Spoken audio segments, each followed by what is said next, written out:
Hi, I'm Lonnie Diane Rich, and I destroyed my best friend's purple car in a fit of pique, but he has insurance. And I did him a favor. I mean, come on.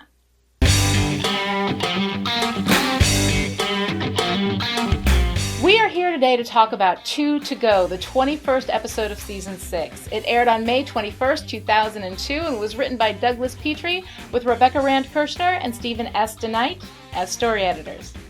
This episode was directed by Bill Norton, a director whose name we haven't seen before on Buffy and who we won't see again, although he did do a handful of Angel episodes, including the much reviled Happy Anniversary and the much better That Vision Thing.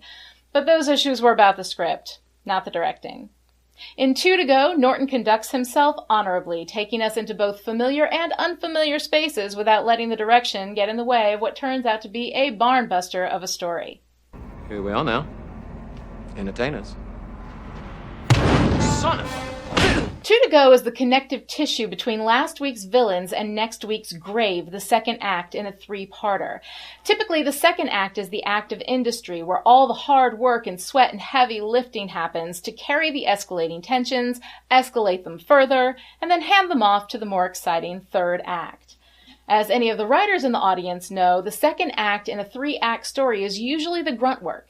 It's not as fun to write, and it's not as fun to watch. It lacks the wonder and potential of the first act in which a story is set up and launched, and it lacks the excitement and thrill and satisfaction of the climax and resolution in the third act.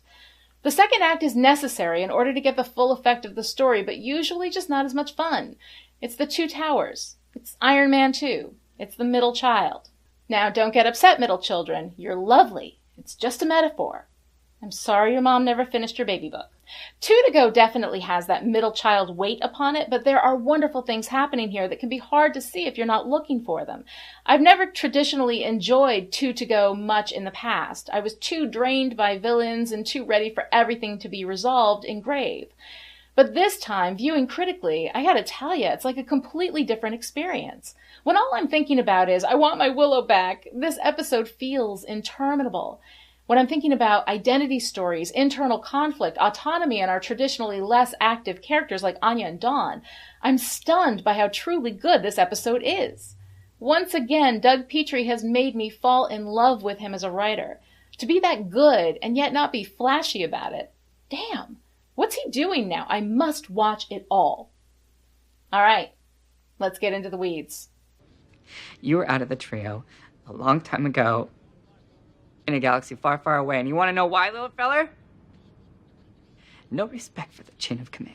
When Willow comes for them, one of the first things Andrew says is, "We didn't do anything," which is patently untrue.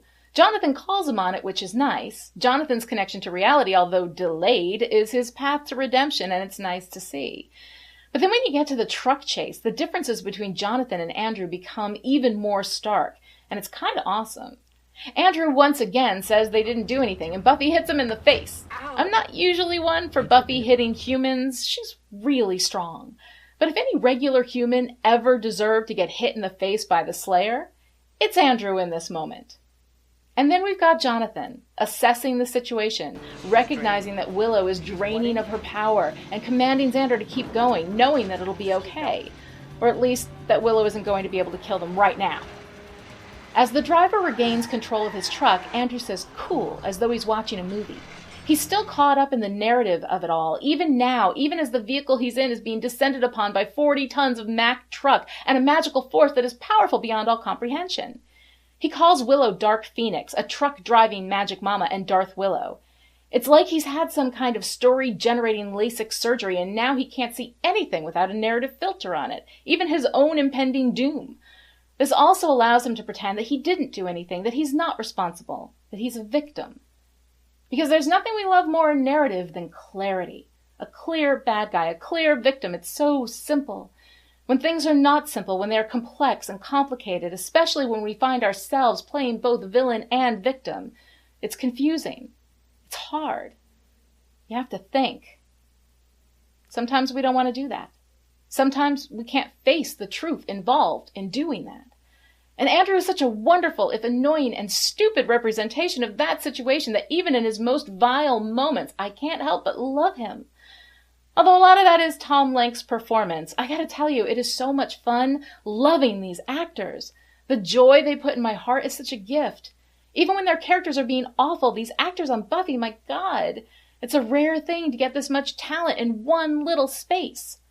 The divergence between Andrew and Jonathan plays out until at the end we get Jonathan standing up to Andrew, putting his sword to his throat as Andrew threatens Xander. I don't know if this is a deliberate callback to Superstar, in which we saw Jonathan play at being a hero, but the subtle difference in Danny Strong's performance between then and now is absolutely beautiful. In Superstar, Jonathan was playing at being a hero. Here, being a hero isn't even on the table for him. He's just a guy finally beginning to understand who he really is, and finally doing what's right. At least for the moment. What exactly is coming? One of the many things in this world you are not prepared to deal with. That a fact? Yes, and we're running out of time. So just believe me when I tell you, these things are real, they're dangerous, and they're coming. Anya is my girl. For every time she was misused and forced to play the role of the comedy mule, this is when they make up for it. Anya's strength and capability as she's once again returned to her power, to her identity, her demon roots, it's amazing. We've been talking a lot about vengeance, about how it's bad, about demons and how they're mostly bad. But let's take a closer look at Anya. When she was human, she was a joke. She carried the goofy like a mule through 3 seasons of this show, just being funny and rarely having anything more interesting to do. But now, look at her. She's calm and strong, rushing to Jonathan and Andrew in the police station, explaining the situation to them, and then telling the cop what was going on. After Buffy breaks Andrew and Jonathan out of jail, Anya stays to face Willow, Dark Willow, the woman she just witnessed flaying a man in the forest. Anya stayed. Now, granted, Anya has, I think we can assume, done or at least seen her fair share of flaying in her day, but that just means that she knows and understands Willow in a way probably no one else can. And even though she falls to Willow's power and probably knows that's exactly the risk she's taking, she takes it. She stands up, she gets knocked down, and later she stands up again, reading from the anti-magic book and providing the only power so far that has even been able to slow Willow down.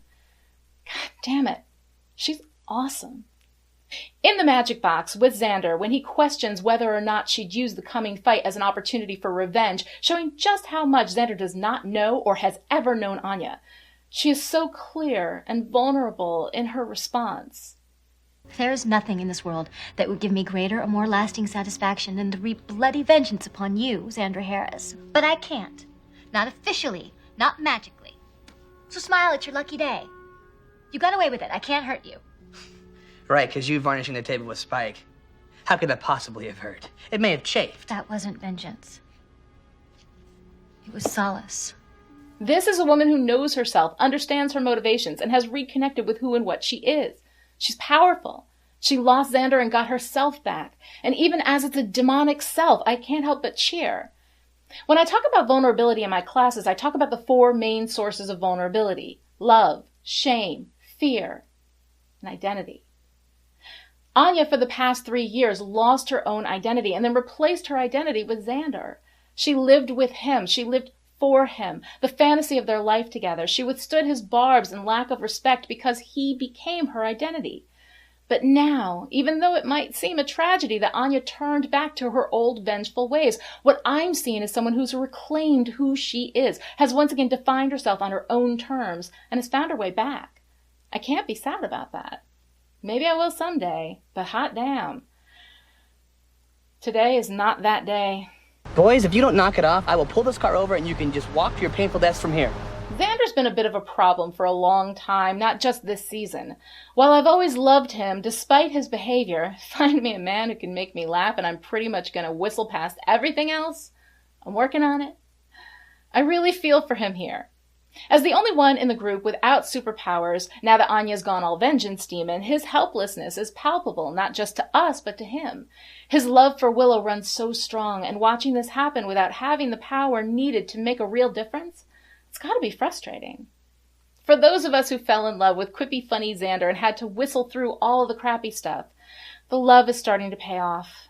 When he pulls up in the stolen police car to rescue Buffy, Andrew, and Jonathan, it's a good moment for him. You can miss it because we don't see it, but But Xander just broke into, hot-wired, and stole a fucking police vehicle, y'all. That's badass. I mean, I'm not recommending that people steal police cars under ordinary circumstances, but these circumstances are not ordinary. And in the face of all of this, Xander is stepping up. I took a couple of swings at Nick Brendan in some previous episodes of Still Pretty because when we needed Xander to be vulnerable, he couldn't really pull it out.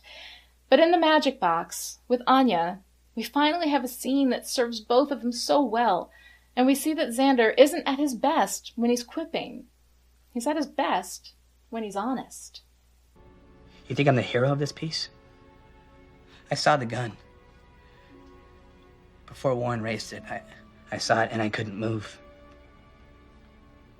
He shot 2 of my friends before I could even move.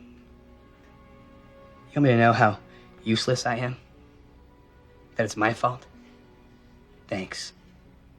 I already got the memo. It's good to have you back, Brendan. We're gonna need you. Look at me. Do I look weak to you or incapable? Heck no. So why am I stuck here? No good reason I can see. Guys, I've been defending Dawn all season, and while what she does in this episode is risky and stupid, I like it. She's a kid surrounded by superheroes, surrounded by danger, and physically she's the most vulnerable person in the Scoobies. The kleptomania and the whining were annoying. This Dawn, the one who takes charge and takes action even when she probably shouldn't.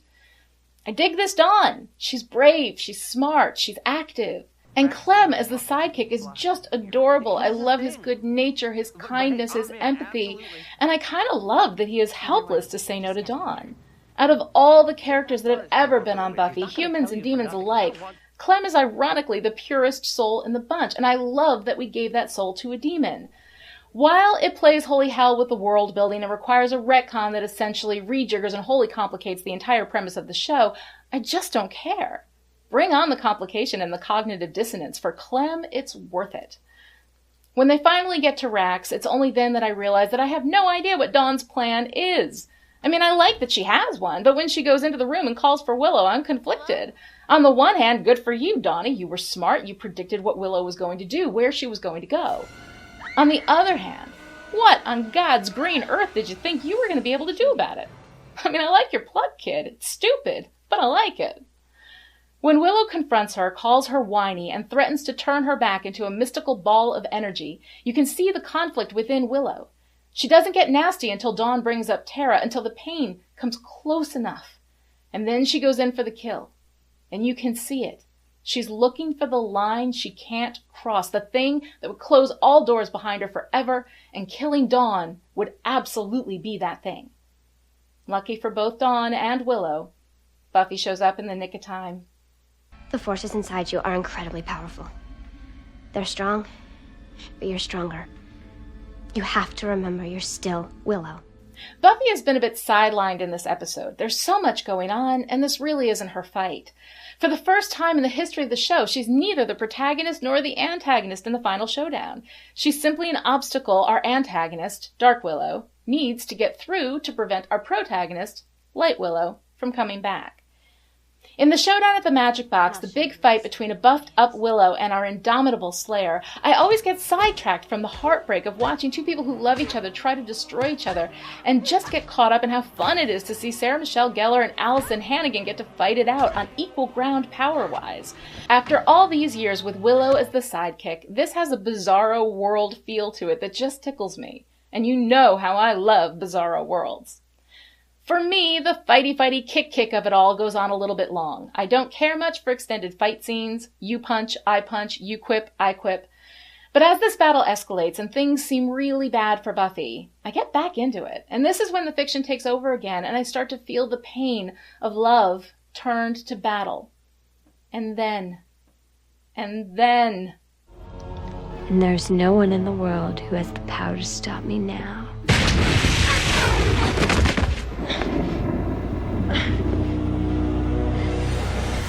I'd like to test that theory.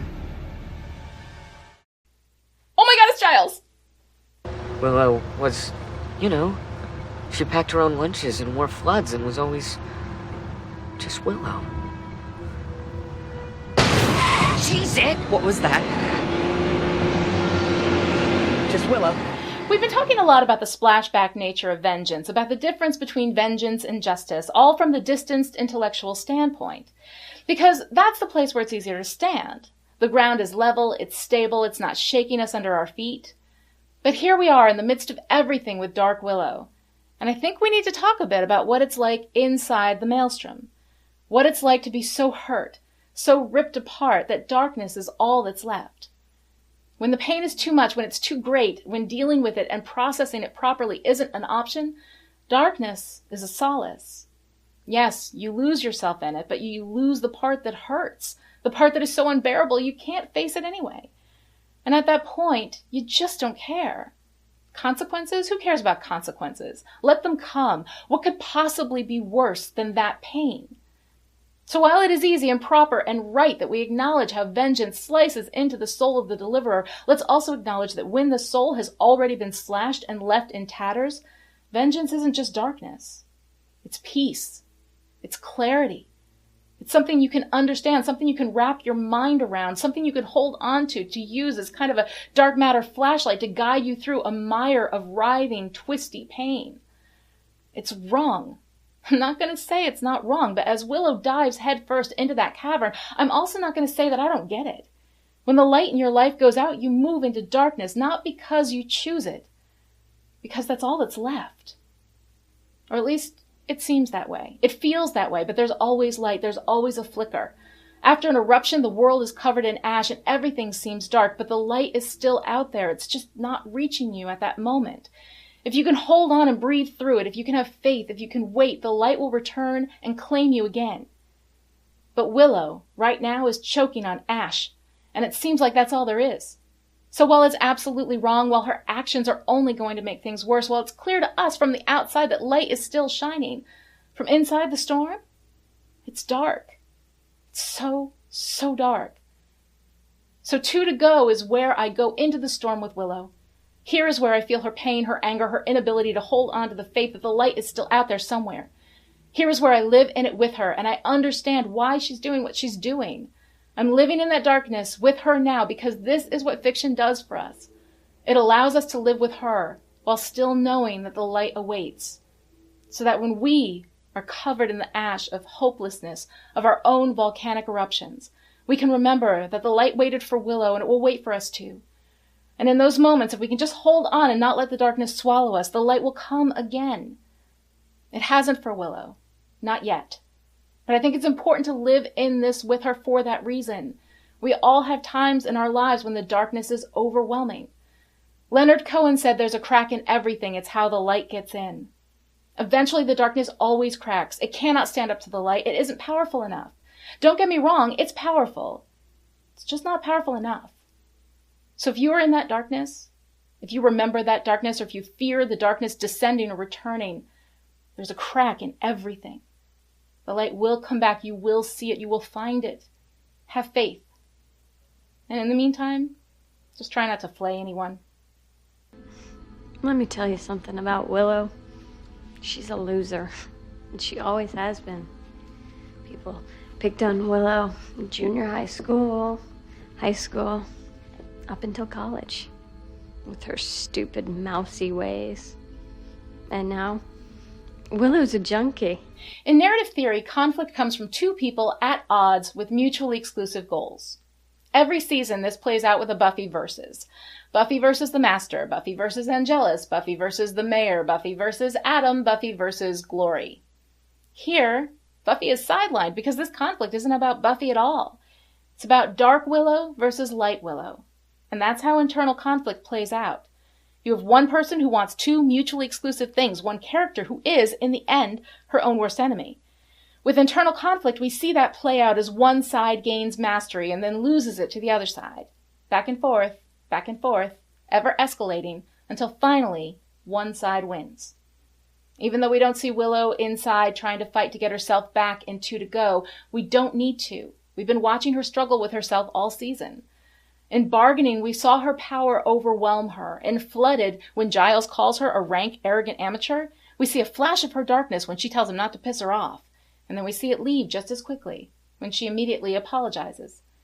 And all the way, she uses a memory spell to get Tara to stop criticizing her use of magic. In Tabula Rasa, she does it again, even after Tara has made it clear how she felt about having her mind messed with. Smashed, wrecked, gone. This entire season, Willow has been pinging back and forth, and her friends have watched her and supported her. And now, her ability to pull herself back from the edge has been lost. So even though we don't see Light Willow inside, we know she's in there. Xander knows she's in there.